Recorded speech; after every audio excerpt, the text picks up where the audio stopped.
சீமத்தண்ணி காய்த்துனது சிக்கிக்கிச்சு.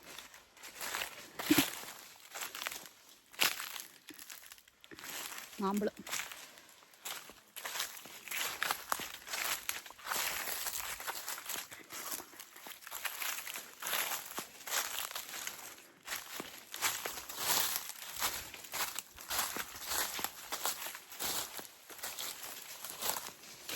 எம்புட்டு பழம் விழுந்து கிடக்கியாப்பா.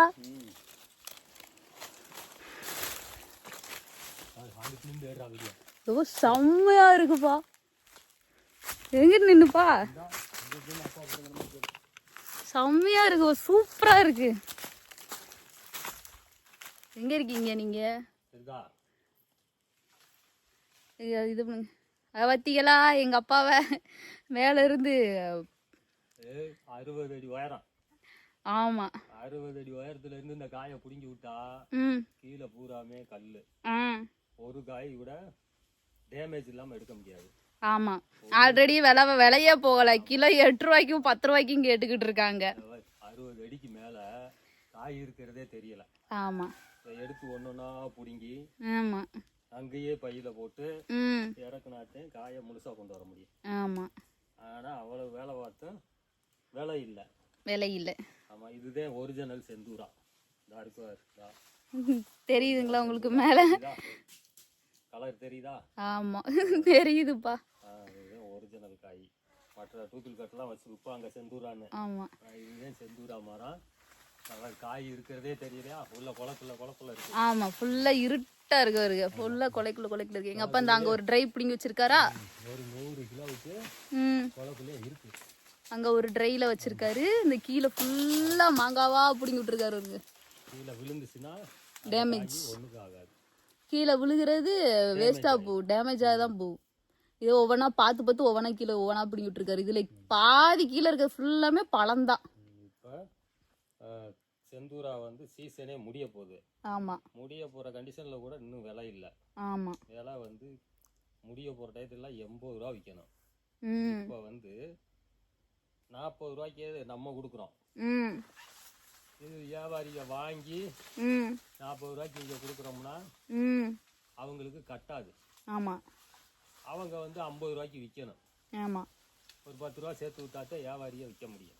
ஆமா ஆனா அதுவே வந்து எடுப்பு கூலிக்கும் இவ்வளவு 1000 மரத்துல இருந்து ஏறி எடுத்தோம்னா கூலி 1000 ரூபா வேணும்ல. ஆமா கண்டிப்பா 1000 ரூபாய் கூலி. அது போக இங்க இருந்து சமந்துட்டு போற கூலி 100 கிலோ தான் எடுக்க முடியும். ஒரு ஆளு 100 கிலோ இப்படி வலையில எடுத்தோம்னா 100 கிலோவுக்கு மேல எடுக்க முடியாது. 2 பேர் சேர்ந்தாத்தான் எடுக்க முடியும். ஆமா அப்ப எப்படி வச்சாலும் கிலோ வந்து ஒரு 60 ரூபா 70 ரூபா வித்தாத்தே சம்சாரிகளுக்கு கட்டும். ஆமா இப்ப கட்டாதனாலதான் நம்ம ஆள் விட்டு எடுக்காம நம்மளே எடுக்கிறோம். நம்ம எடுக்க போய் அதுவும் நம்மளுக்கு இப்ப கரெக்டா எங்களுக்கு எப்படி இருக்குன்னா, இன்னைக்கு எடுத்து இதை நாங்க சேல்ஸ் பண்ணணும் அப்படின்ற ஒரு இதுதான் இருக்கு ஒழிச்சு, இதுல இருந்து நம்மளுக்கு லாபம் வரணும்ன்றதே தோண மாட்டேங்குது. ஏன்னா அம்புட்டுமே வீணாதான் போயிருக்கீங்க பாருங்க. இதுல பாதி காய் தான் நம்ம காவாசி காய் தான் நம்ம எடுக்கிறோம். ஆமா அப்புறம் பூரா பறவைகள் தான் சாப்பிடுது. ஃபுல்லா காக்கா குருவி மாத இப்ப எல்லாம் சாப்பிட்டுட்டு இருக்குது. வவ்வால் ஒவ்வொன்னு 2 கிலோ இருக்கும். வவ்வால் தான் சாப்பிடுது. ஆமா எல்லாம் சாப்பிட்டுட்டு இருக்கு. பின்னாடி ஃபுல்லா மாங்காய் கிடக்க பாருங்க, ஃபுல்லாட்டுமே வாங்க. இப்பதான் அப்பா ஒவ்வொன்னா பிடிங்கி விட்டுட்டு இருக்காரு. இந்த வலையில 3 காய்க்கு மேல புடுங்கவும் முடியாது. ஆமா தேடி பார்த்து இதை பத்திரமா இதை கொண்டு போய் வீடு சேர்க்கறதுக்குள்ள காய் இருக்கிறது தெரியுதா? ஆமா அப்படியே தான் எடுக்கணும். அப்பதான் சேதம் இல்லாம அதை எடுத்து அந்த சைடில் வந்து ஒரு பைக்கெட் வச்சு பைக்கெட்டில் போட்டுட்டு இருக்காரு. அந்த பைக்கெட்ல இருந்து அப்புறம் கொஞ்சம் கீழே இறங்கி வந்து இறக்கி வச்சுட்டு இது அப்பாவா தான் எடுத்துட்டு இருக்காரு. இப்போ நானோ தம்பியோ கூட இங்கே இல்லை. நான் இப்போதான் வீடியோ எடுக்கிறதுக்காக தான் இந்த இடத்துக்கு வந்தேன். நான் கீழே வந்து பஞ்சு பிடிச்சிட்டு இருந்தேன். பஞ்சு எடுத்துட்டு இருந்தோமா, அப்புறம் அப்பாவா வந்தால் ஒவ்வொரு வேலையும் அவரா பார்த்துட்டு இருக்காரு. அங்கே சைடில் ஒரு பை தெரியுது பாருங்க, அவர் வலையில எடுத்து சைடில் அந்த பையில போட்டு திரும்ப கொண்டு வந்து ட்ரேல போட்டு இங்கே கொஞ்சம் கொஞ்சமாக எல்லா மாங்காயும் இங்கே எடுத்து போட்டிருக்காரு பாருங்க. தனியாக எடுத்து வச்சிருக்காரு. அது போக இங்கே ஃபுல்லாமே பழுத்துருச்சு, எல்லா மாங்காவும் பழுத்துருச்சு. சொல்றீங்க ஒரு சிலர் எல்லாம் நீங்கள் கல் போட்டுலாம், ஒரு சிலர் அன்னைக்கு ஒருத்தர் கமெண்ட் போட்டிருக்காரு ஃபேஸ்புக்கில், விவசாயம் உங்களுக்கு விலை குறையிறதுக்கு காரணமே வந்து நீங்கள் கல் போட்டு பழுக்க வச்சிருக்கறனால தான் வந்து அது விலை குறையுது, அதனால தான் யாரும் வாங்க மாட்டேங்கிறாங்க அப்படின்னு. கல்லு போட்டு பழுக்க வைக்கிறத நேர்ல வந்து பார்க்கணும். ஆமா, கல்லு போட்டு நீங்க பழுக்க வைக்கிறோம் அப்படின்றத வந்து நீங்க நேர்ல வந்து பார்க்கணும். எல்லாரையுமே குத்து மதிப்பா வந்து நீங்க கமெண்ட்ல வந்து வீடியோல வந்து கமெண்ட் பண்ணணும் அப்படின்றதுக்காக நீங்க பண்ணக்கூடாது. இப்போ சரி இந்த பாருங்க, இப்போ வந்து ஒரிஜினலா அங்க அப்படியே பழுத்திருக்கு, மரத்துல புடுங்கினது இதை பழுத்திருக்கு. இதை இப்ப சேல்ஸ் பண்றதா இருந்தாலும் நீங்க கிலோ இப்ப 100 ரூபாய்க்கு சொன்னா நீங்க வாங்கிருவீங்களா? வாங்க மாட்டீங்க. குத்து மதிப்பா வந்து கமெண்ட்ல அடிச்சு விடக்கூடாது, சரிங்களா? ஒவ்வொரு விவசாயி படுற நிலைமை வந்து ரொம்ப கடினம். மரத்திலேயே பழுத்த சைஸ்ல இருந்தா தான் காயை புடுங்குவோம். ஆமா, விளைய போது விளைஞ்சிருச்சு அப்படின்னும் போது அவங்களுக்கு தெரிஞ்சிடும், நம்ம எடுத்துடணும். அதை கல் போட்டு பழுக்க வைக்கிறாங்க அப்படின்னும் போது அந்த பழத்தை நீங்க வாங்கி பார்க்கையிலேயே தெரிஞ்சிடும், இந்த பழம் கல் போட்டு பழுக்க வச்சிருக்கா இல்ல மரத்துல இருந்து இப்படி பழுத்து வர பழத்துக்குலாம் அப்ப நீங்க என்ன சொல்லுவீங்க? இதுக்கும் விலை இல்லை அப்படின்னும் போது சரி கல் போட்டு பழுக்க வச்சதுனாலதான் அதுக்கு விலை இல்லை, அப்ப இதுக்கு என்ன பதில் சொல்ல மாட்டீங்க. சரி, ஓகே, ரைட்டு. மரத்திலேயே 10 கிலோவுக்கு இந்த புடிங்கியாச்சு. ஆமா, அதை பாருங்க, அது எப்படி பழம் மாதிரி இருக்கா இல்லை காய் மாதிரி இருக்கான்னு சொல்லி ஆமா வீடியோவை பார்த்து நீங்களே வீடியோல வந்து கமெண்ட் பண்ணுங்க. நான் கொண்டு வரேன் பாருங்க. ஆமா, பாப்பா மேல இருந்து இப்ப இறக்கிட்டு வந்துட்டு இருக்காரு, பாத்து வாங்கப்பா. மேல இருந்து ஒரு நடந்து வந்துட்டு இருக்காரு பாருங்க. அதை டேமேஜ் இல்லாம கொண்டு வர்றதுக்குள்ள எவ்வளவு நாங்க கடினப்பட வேண்டியதா இருக்குன்னு பாருங்க. ஈஸியா சொல்லிடுறீங்க, நீங்க ஜாலியா வீடியோ எடுத்து போட்டுட்டு இருக்கீங்க. நான் அப்படி இல்லை, இங்க நாங்க படுற கஷ்டத்தை வந்து நான் வீடியோவா எடுத்து போட்டு உங்களுக்கு காமிச்சிட்டு இருக்கேன். 50 கிலோ அது ஒரு 50 அடி உயரத்துல இருந்து காயை சேதப்படுத்தாம இறக்குறோம். பிடிக்கிட்டாப்பா? இருக்கிட்ட இருக்கு. அப்பாவே கொண்டு வந்து இறக்கிட்டாரு. இந்த காய் ஊரா எப்படி பழம் மாதிரி இருக்கு, எல்லாம் பழம் பழுத்துருச்சு எல்லாமே. எப்படி இப்படி எப்படி இப்படி எப்படி இருக்கு பார்த்தியா? இதை போய் கல் போட்டு எதுக்கு பழுக்க வைக்கணும்? எப்படி பழுத்திருக்குன்னு பாருங்க. இது ஆட்டோமேட்டிக் இதே பழுக்க. அது அவங்க அப்படி குத்து மதிப்பா அடிச்சு விட்டுறது, வீடியோ பாக்குறாங்க அப்படின்றதுக்காக கல் போட்டு பழுக்க வச்சிடறாங்க அப்படின்னு போடணும். இது ஏற்கனவே இங்கேயே பழுத்து இருக்குது, இதை கொண்டு போய் வச்சு வைக்க புல் போட்டோம்னா ஒரே நாள்ல அப்படியே அன்னைக்கு ஒரு நாள் நைட்லயே பழுத்துரும். ஆமா, இதுக்கு எதுக்கு கல்லு? அது தெரியாம சொல்றது அவங்க. இதுலப்பா ஒரு சிலருக்கு எப்படின்னா சூத்த கத்திரிக்காவா இருந்தாலும் வாங்க மாட்டாங்க, சூத்த மாம்பழமா இருந்தாலும் வாங்க மாட்டாங்க. இப்ப மருந்தடிச்சு அப்ப காய்க்க வைக்கிறாங்க அப்படின்னா அந்த பூ எடுக்கிற சமயத்துல எத்தனை மருந்து அடிக்க வேண்டியது இருக்கு. அது மருந்து அடிக்கிறது வந்து அவங்களுக்கு வந்து அது தப்பா தெரியுது, ஆனா வந்து பூச்சிக்கொல்லி மருந்து தான் அது. ஆமா, மார்க்கெட்ல போய் சூத்த கத்திரிக்காய் நீங்க வாங்குவீங்களா? வாங்க மாட்டீங்க. அடிக்கிறது மரத்தை தாக்கி அந்த காயை காய்க்க விடாம ஆக்குவாரு, அந்த பூச்சிக்கொல்லியை மட்டும்தான் அந்த மருந்து எபெக்ட் வந்து அதை கொல்லும். ஆமா, இதுக்கெல்லாம் காய்க்கெல்லாம் அந்த பாதிப்பே வராது. கிளி சாப்பிட்டோமா போல, அங்கேயே சாப்பிட்டது கிளி சாப்பிட்டோமா போல, செம்ம டேஸ்டா இருக்கு. கிளி எப்படி சாப்பிட்டு போயிருக்குன்னு பாருங்க. இப்படி அந்த காம்போட ஒடிச்சிட்டு இந்த காம்பை வந்து இங்க ஒடிச்சோம்னா பால் வரும், தவறுதா? அங்கேயே ஒடிச்சோம்னா காய் ஊரம் பால் பரவும். ஆமா, தவறு பழுத்த மாதிரி இருக்கா? இதான் ஒரிஜினல் செந்தூரா. இப்போ சீசனே வந்து முடிய போகுது. ஆமா, முடிய போற டயத்துல கூட நம்ம வந்து விலைவாசி ஏறல. ஆமா, என்ன பண்றது, நம்ம நிலைமை அப்படி. என்னப்பா சீசன் முடிய போகுதுன்னா செந்தூராவுக்கு முடிய போகுது. ஆமா, ஒவ்வொரு மாங்காயும் ஒவ்வொரு டயத்துல ஓடியா முன்னுக்கு வந்துடும். இதுல மாங்காய் சீசன்ல செந்தூரா மட்டும்தான் முதல் காய்ச்சி முன்னாடியே சீசன், அந்த சீசன் முடிஞ்சிடும். அதுக்கு அடுத்தபடியா கல்லாமைங்கிறது அதுதான் இப்போ விலை ரொம்ப தள்ளா இருக்கு. ஆமா, 5 ரூபாய்க்கும் 6 ரூபாய்க்கும் போய்கிட்டு இருக்கு. அதெல்லாம் ரொம்ப சம்சாரிக்கு பாதிப்பு. ஆமா, இன்னைக்குதான் நம்மளுக்கு ஐயம்பலத்துல கூட்டம் போறோம்னு சொல்லியிருக்காங்கல்லப்பா, அது போட்டு எப்படி நம்மளுக்கு பிரயோஜனமா இருக்குமா இல்லையான்னு இன்னைக்கு கூட்டத்துல போய் தெரிஞ்சாதான் தெரியும். ஏன்னா எல்லாருமே இன்னைக்கு எல்லாமே சன் நியூஸ்ல முதல் கொண்டு பார்த்துருப்பீங்க, விலைவாசி ரொம்ப கம்மியா இருக்கனால எல்லாமே வந்து அழுகதான், கீழே தான் எல்லாமே கிடக்கு. இப்படி எல்லாமே கீழே தான் போட்டு வச்சிருக்கோம், பாதி இது வந்து கீழே தான் கிடக்கு. வந்ததுல இங்க பாரு, இப்போ இது பூராமே ஒரிஜினல் பழம். இதுக்கெல்லாம் கல் போட்டாலும் கல் போடுறாங்கன்றாங்க, கல் போட்டாலும் இந்த மாதிரி எல்லாம் வராது. எப்படி பழம் இது?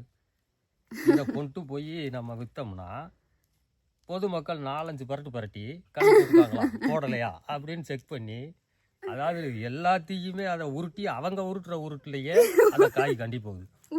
உருட்டு எங்க வீட்டு உருட்டுல உங்க வீட்டு உருட்டுல அந்த காயை அமுக்கி பார்த்து அமுக்கி காயை கூட அவங்க பழுக்க வச்சிடுறாங்க. பாப்போம் விவசாயிகள் எவ்வளவு பாதிப்படைகிறோம் பாரு. ஆமா, நம்ம 100 அடி உயரத்துல இருந்து இறக்கி ஆமா அதை பக்குவமா கொண்டு வந்து ஆமா அதை நீ வண்டி வாடகை போட்டு பைக்கில் ஏற்றி ம் கொண்டு போய் தெரு தெருவாக விற்று அதை காசாக்கிறதுக்குள்ள விவசாயிகள் படுற கஷ்டங்க பெருவாரியான கஷ்டம். மருந்து அடித்த காசு கூட இப்போ 70,000 ஆனா ரூபாய். ஈஸியா அவங்க ஒரே வாரத்துல கமெண்ட் பாக்ஸ்ல தட்டி விட்டு போயிருவாங்க. 4 என்ன பண்ணு? ஏக்கருக்கு 4 ஏக்கருக்கு 70,000க்கு மருந்து அடிச்சிருக்கோம். ஆமா. இந்த 70,000க்கு நம்ம அந்த மருந்து அடித்த காசு கூட எடுக்க முடியாது. டன்னு கல்லாமக்காய் 4,000 ரூபா வித்துச்சுன்னா எப்படி மருந்து அடித்த காசு எடுக்கிறது? உழவட போட்டது இருக்கு, மருந்து அடிச்சது இருக்கு, களை வெட்டினது இருக்கு, 5 மருந்து அடிச்சிருக்கு. 5 மருந்துக்கும் ஒவ்வொரு மருந்துக்கும் 12,000 ரூபா செலவாயிருக்கு. அப்போ இந்த காசை நம்ம என்னைக்கு எடுக்கிறது? ரொம்ப கஷ்டம். ஏதோ ஒரு வருஷம் கை கொடுத்துருமுன்ற நம்பிக்கையில் தான் விவசாயி இப்படியே ஓடிக்கிட்டு இருக்கான். ஆமாம். சரி, இந்த வருஷம் இல்லாட்டி அடுத்த வருஷம், அடுத்த வருஷம் இல்லாட்டி அடுத்த வருஷம், இப்படிமா எப்பயாவது ஒரு வருஷம் நல்லா காய்ச்சிரும், நம்மளும் வந்து பெரிய ஆள் ஆயிடுவோம் அப்படின்ற ஒரு நம்பிக்கையில். ஆனா இந்த உலகத்துல விவசாயம் பண்றவங்க பெரிய ஆளாகவே ஆள முடியாதுப்பா. அப்படித்தான் இருக்கு. ஆமாப்பா. ஆனால் அரசாங்கம் விவசாயி தான் நாட்டின் முதுகெலும்புன்னு லேசாக சொல்லிடுது. விவசாயி போடுற கஷ்டத்தை நேரில் பார்த்தா தானே தெரியும். கண்டிப்பா. ஆனா அது இன்னொன்று என்னப்பா, விவசாயம் பண்றவங்களுக்கு பொண்ணு கொடுக்க மாட்டாங்களாம். அது அந்த காலங்க. இன்னைக்கு விவசாயே குறைஞ்சி போச்சு. ஆமா. விவசாயிகள் காலங்களே மாறி போச்சு. எனக்கெல்லாம் விவசாயம் பண்ணதான்ப்பா ஆசை. என்ன ஆனாலும் விவசாயம் தான். உன்ன மாதிரி எல்லா பேரும் பண்ணணும்னு ஆசை இருக்கு. அந்த விவசாயத்துல வருமானம் இல்லையே. ஆமா. அதுக்கு தகுந்த விலைவாசி வித்துச்சுன்னா விவசாயம் பண்றவங்களுக்கு கட்டும். இப்போ எப்படி இப்போ காய் பழம் தானே முதல்ல இருக்குங்க? இல்லை, எல்லாமே எல்லாமே இதில் பழுத்ததை மட்டும் தனியாக ஒதுக்கிட்டு அதுல இது ரொம்ப பழம், இது நாளைக்கு எழுதி தாங்காது. ஆமாம். இதை மட்டும் நம்ம ஒதுக்கிடுறோம். கண்டிப்பா. ஒதுக்கிட்டு மற்றதெல்லாம் ட்ரையில் போட்டு அப்படியே கொண்டு போய் வைக்கப்புல் போட்டு திருப்பி மறுபடியும் 1 நாள் 2 நாள் அது வச்சிட்டோம்னா இதை கொண்டு போய் கொட்டி விட்டு வைக்க எல்லாமே பழுத்து போச்சு. எனக்கு ஆசையா இருக்கு. சரிப்பா, நம்ம எடுத்துட்டு கிளம்பிடுவோம். லைக் பண்ணுங்க, ஷேர் பண்ணுங்க. முக்கியமா நம்மளோட ஜஸ்ட் மிஸ் 2K பிரீத்தாவோட ஐடியா வந்து சப்ஸ்கிரைப் பண்ணிருங்க. இருக்க காய் ஒரு 50 கிலோ எடுத்திருக்கோம். ஆமா. 30 ரூபா ரேட்டு போட்டா 1,500 ரூபாய்க்கு எடுத்திருக்கோம். நம்ம 2 பேர் சம்பளம், அவ்வளவுதான். நம்ம காடுன்னு போய் நம்ம மரம்னு போய் சரியா போச்சு. இது வேற கான்டாக்ட் எடுத்திருந்தவங்களுக்கு கட்டாதுல்ல, நட்டம்தான். பாவம் இல்லையா? இதே மாதிரி விவசாயம் சார்ந்த வீடியோஸ் எல்லாமே உங்களுக்கு நான் லென்த் வீடியோல வந்து அப்டேட் பண்ணிட்டே இருக்கேன். நம்மளோட யூடியூப் சேனலை மறக்காம சப்ஸ்கிரைப் பண்ணுங்க. ஓகே, நாங்க வந்து பழத்தை எடுத்துட்டு வண்டியில வச்சு கட்ட கிளம்புறது. மாங்காய் வந்து காப்பு அதிகத்தினால விளைச்சல் இல்லைன்னு சொல்லி அவங்க நினைக்கிறாங்க. அப்படி ஒன்றும் அதிகமான காப்புக்கெல்லாம் இல்லை. இப்போ நமக்கெல்லாம் 5 ஏக்கர் மாமரம் இருக்கு. 5 ஏக்கர்ல இந்த கொலையெல்லாம் 4 வருஷமாவே காய்க்கலை. ஏன் காய்க்கலைன்னா சத்து பற்றாக்குறைகள் இருக்கு. அதுல ஒரு பூச்சிகள் படிஞ்சிருக்கு. இந்த வெள்ளையா இருக்குல்ல, அதுக்கெல்லாம் ஒரு பூச்சிகள் படிஞ்சது. இந்த வருஷம் காய்ச்சிரும், அடுத்த வருஷம் காய்ச்சிரும்னு சொல்லி நம்மளும் வெயிட்டிங் பண்றோம். ஆனா காய்க்கல. ஆனா வந்து அந்த பூ பூத்து, இதெல்லாம் பூ பூத்த கொலை. ஆனா பூ பூத்துட்டு மறுபடியும் இந்த பூ ஒடிஞ்சிருச்சு.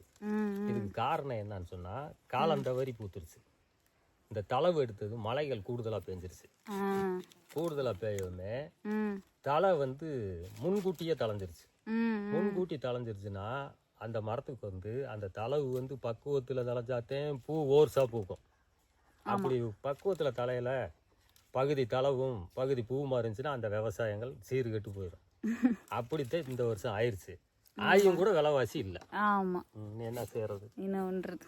சரி பார்ப்போம் அந்த அடுத்த வருஷம் என்ன கடவுள் விட்டுருக்குன்னு. ஆமா, ஓகேப்பா. நம்ம வீடியோக்கு சப்ஸ்கிரைப் பண்ணி சொல்லுங்க. நம்ம அடுத்த வீடியோல சந்திப்போம் அப்படி சொல்லிட்டு சொல்லுங்கப்பா. சப்ஸ்கிரைப் பண்ணிருங்க. எங்க வீடியோவை பார்த்து பிடிச்சவங்க சப்ஸ்கிரைப் பண்ணுங்க, சர்ப்ரைஸ் பண்ணுங்க. தொடர்ச்சியா நாங்க வந்து விவசாயம் சார்ந்த வீடியோ வந்து உங்களுக்கு நான் லென்த் வீடியோல வந்து நான் அப்லோட் பண்றேன். Okay, Tata, bye bye.